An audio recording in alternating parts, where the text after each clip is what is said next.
урматтуу шаардын тургундары, эң обалы сиздерди улуу Рамазан айында орозоңор кабыл болсун деп айтам. Ошондой эле бүгүн мынакей Кудай кааласа мына бир ош үчүн биз жакшынакай сонун жөрөлгө болду.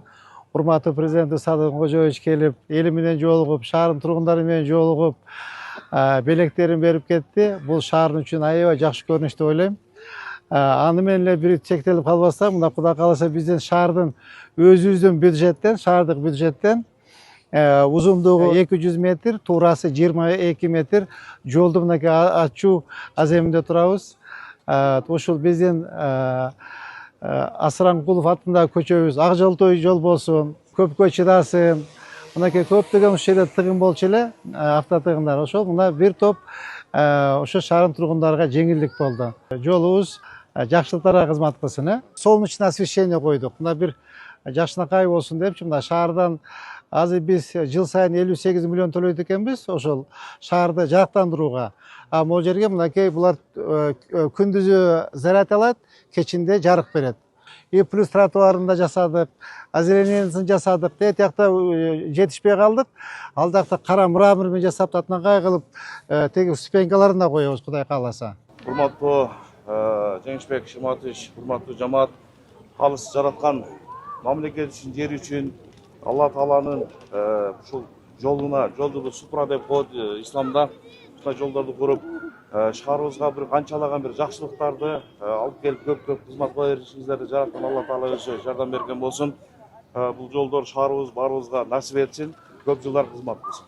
Ушундай жакшы күндөрдө жолубуз ачылып атат, бул чек болбосун, мындан да көп жолдорду ушу шаарга оңоло берсин. Эң негизгиси ушу элибиздин ушу Ош жергесинин элдеринин жакшы ыңгайлуу шарттарды түзүлө башташкан. Биринчиден Жеңишбек Шыматович келгениңизде 1,5 айда бир амбиция койдуңуз эле, мен Ошко бир образцовый жолду көрсөтөм деп. Бүгүн мына ошонун ачылышынын алдында турабыз. Кудай буйруса, сиздин кадамыңыз менен ушул чоң жолдун ачылышында турабыз. Биз ойлойм, келечекте 1-2 жылда шаарыбызда ушундай чоң жолдор ачылып, ушундай бүгүнкү образцовый катары көрсөтүп атабыз. Ушундай жолдор, мен ойлойм, 1-2 жылда шаарыбызда ушундай чоң жолдор, ушундай жолдорду чогуу бир жолу ишке ашырабыз деп. Рахмат, шаардыктар, бардыгыңыздарды бүгүнкү байрамыңыздар менен куттуктап кетким келет. Бисмиллахиррахманиррахим. Жакшылыктар болсун.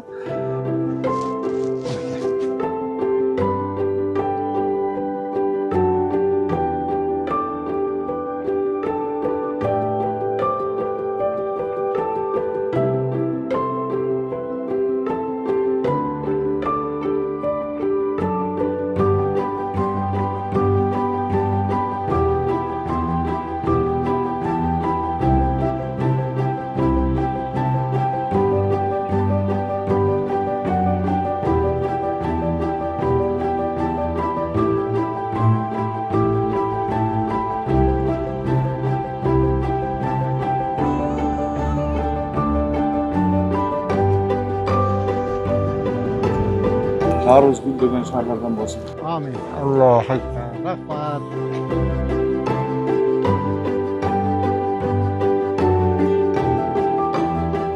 Биздин Ош шаары үчүн бүгүнкү күн аябай бир мындай жакшы күндөр деп айтсам жаңылышпайм. Анткени урматтуу президентибиз Садыр Кожоевич өзү келип, шаардын тургундары менен жолугушуп, өзүнүн белектерин берип кетти. Азыр мына өзүңүздөр күбө болдуңуздар. Ушул жер узундугу 200 метр, туурасы 22 метр. Ушул жерде өзүбүздүн бюджеттин каражатынан асфальт басылды. Ана мынакей байкап көрсөңүздөр болот. Мынакей жарыктандыруудагы мындай бир пилотный вариант болду да. Мына солнечный освещениелерди койдук. Бул күндүзү кечке заряд алат, түнү жарык берет. Андан сырткары лотокторун да алмаштырдык, ирригациясын. Тетиги тротуарларын оңдодук. Андан сырткары жанагы озеленение болду. То есть арчалар тигилди. Анан жанагы урматтуу президент айтып кетпедиби, 2 миллиард сом деп, 2 миллиард сом деп. Ошо 2 миллиард сомго Сүйүнбаева, көчөлөрдүн атын айтып коеюн, Сүйүнбаева 49 Достук, Санкт-Петербург.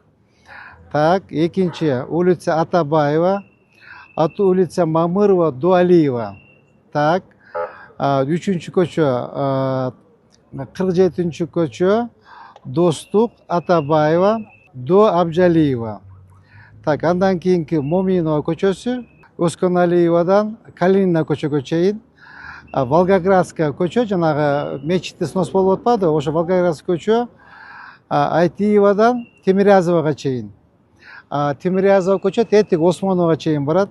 Андан кийин көчө улица Саидов көчөсү, Гапар Айтиевадан Абдыкадыровага чейин. Андан кийин 7-чи көчө улица Наваи, Курманжан Датка энебиздин атындагы көчөдөн баштап Айтиева көчөгө чейин. 8-чи көчө Темирязова көчөсү, 9-чу Ольская көчө, 10-чу көчө Касымбекова, 11-чи көчө Ишматова, Куренкеева көчөсү. Ушул 11 көчөгө ошо 2 миллиард сомду Кудай кааласа жумшайбыз.